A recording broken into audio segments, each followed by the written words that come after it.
Halo teman-teman semuanya, kali ini kita akan belajar mengenai salah satu spesies dari mikroalga, yaitu Spirulina platensis. Yuk simak penjelasan berikut ini.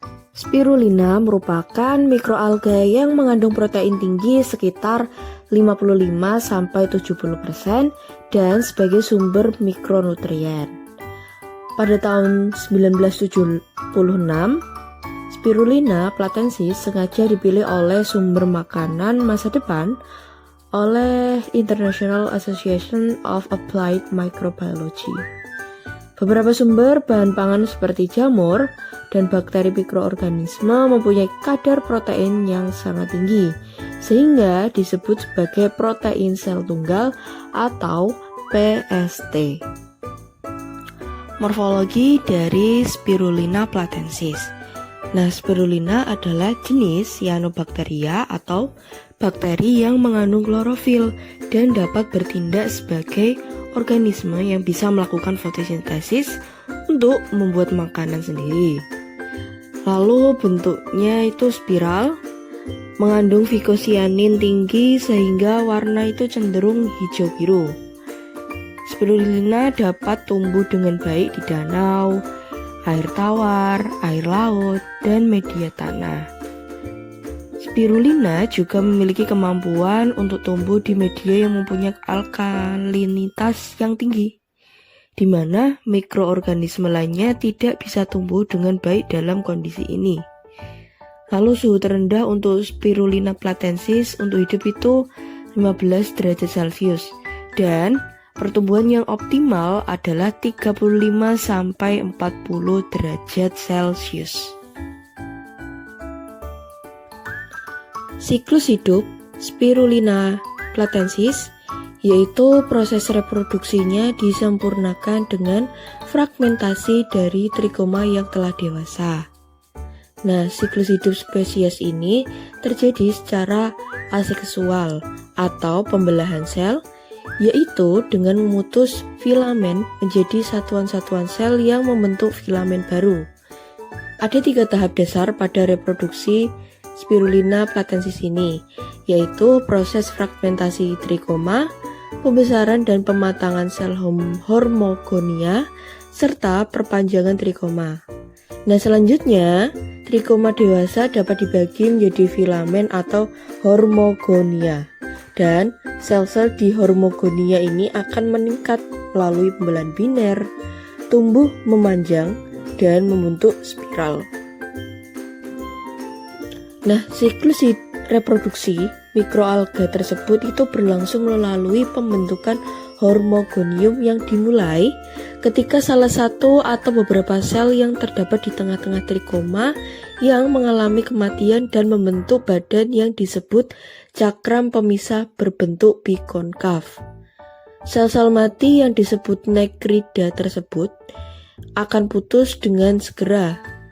Kemudian, trikoma terfragmentasi menjadi koloni sel yang terdiri atas 2-4 sel yang disebut hormogonia dan memisahkan diri dari filamen induk untuk menjadi trikoma baru. Hormogonia memperbanyak sel dengan pembelahan pada sel terminal. Tahap akhir dari proses pendewasaan sel ditandai dengan terbentuknya granula pada sitoplasma dan perubahan warna sel menjadi hijau kebiruan. Fase pertumbuhan dari Spirulina platensis. Nah, pertumbuhan Spirulina platensis ini terbagi menjadi 4 fase, yaitu fase lag, fase eksponensial atau logaritmik, fase stasioner, dan fase deklinasi. Yang pertama adalah fase lag. Nah, fase lag adalah fase adaptasi di mana terjadi penyesuaian sel terhadap lingkungan baru. Pada saat adaptasi, sel mengalami defisiensi enzim atau koenzim, sehingga harus disintesis dahulu untuk berlangsungnya aktivitas biokimia sel selanjutnya. Lamanya fase adaptasi dipengaruhi oleh beberapa faktor, yaitu media, lingkungan pertumbuhan, dan jumlah inokulan. Pada fase lag, populasi mikroalga atau Spirulina platensis tidak mengalami perubahan, tetapi ukuran sel meningkat. Fotosintesis masih aktif berlangsung dan organisme mengalami metabolisme tetapi belum terjadi pembelahan sel sehingga kepadatannya belum meningkat. Fase yang kedua adalah fase eksponensial. Pada fase eksponensial ini, spirulina membelah dengan cepat dan konstan sehingga kepadatan sel akan meningkat mengikuti kurva logaritmik. Pada fase eksponensial, spirulina lebih banyak membutuhkan energi daripada fase lainnya dan paling sensitif terhadap keadaan lingkungannya. Kandungan protein pada fase eksponensial akan tetap, sedangkan akumulasi dari kandungan karbohidrat dan lemak terjadi pada fase stasioner dari siklus hidup mikroalga atau spirulina. Fase yang ketiga adalah fase stasioner.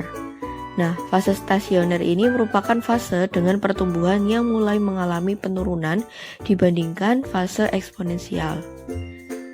Menurut Brown, bahwa pada saat kultur berada pada fase stasioner, komposisi mikroalga atau komposisi spirulina berubah secara signifikan karena terbatasnya kandungan nitrat pada media kultur yang mengakibatkan kandungan karbohidrat meningkat hingga 2 kali lipat dari kandungan protein.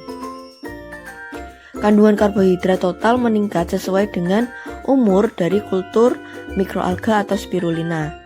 Pada fase stasioner, laju reproduksi atau pembelahan sel sama dengan laju kematian dalam arti penambahan dan pengurangan plankton atau spirulina relatif sama sehingga kepadatan cenderung tetap. Fase yang keempat adalah fase deklinasi atau fase kematian.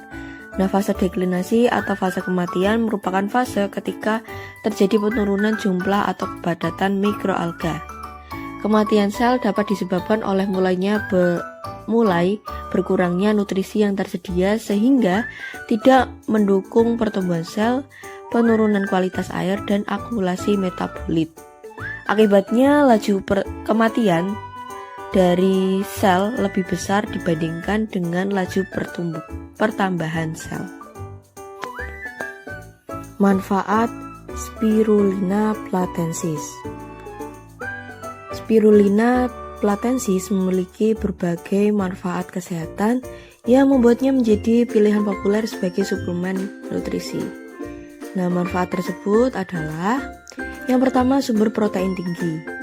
Nah, spirulina platensis mengandung protein dalam jumlah tinggi, sekitar 60-70% dari berat keringnya.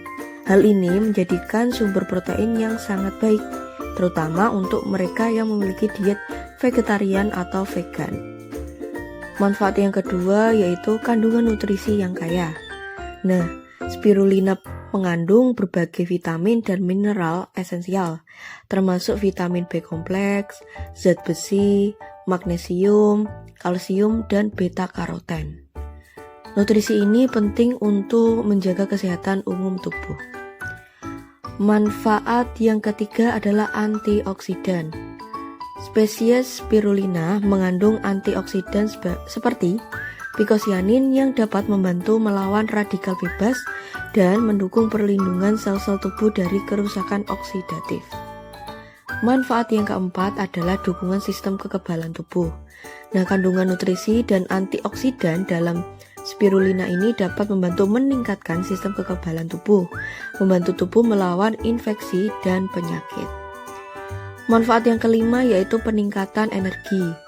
Kombinasi nutrisi yang lengkap itu termasuk asam lemak omega 3 dapat membantu meningkatkan energi dan mengurangi kelelahan. Manfaat yang keempat adalah mendukung kesehatan jantung.